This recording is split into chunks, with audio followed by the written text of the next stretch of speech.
අපි Dubai radio මැදිරියේ සිට සජීවීව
සින්දු කියලා හිට් වෙන්න ඩුබායි වල නියම තැන අපි ඩුබායි රේඩියෝ සාජේ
අපි ඩුබායි රේඩියෝ සාජේ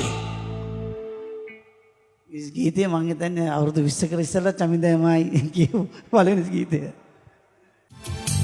සින්දු කියන්න තරුවක් වෙන්න ඕනද? සඳ රැට සඳ විමනට තරුවරන් ගියා. ඔයා තරුවක් වුණත් නැතත් සින්දු කියන්න පුළුවන් නම් රටටම ඇහෙන්න සින්දු කියන්න දෙන්න අවස්ථාවක්. රත්තරන් පෙම්පුරානේ සිතුවම් මකා යන්න මගේ අන්දනෙත් තාම නොපෙනේ ලඳේ. ඩුබායි රාජ්‍යයේ ඉන්න ඔබත් ගායන හැකියාව ඇති අයෙක් නම් අපි ඩුබායි රේඩියෝ හරහා ඒ හැකියාව රටටම ඇහෙන්න ඉදිරිපත් කරන්න ඔබටත් අවස්ථාවක්.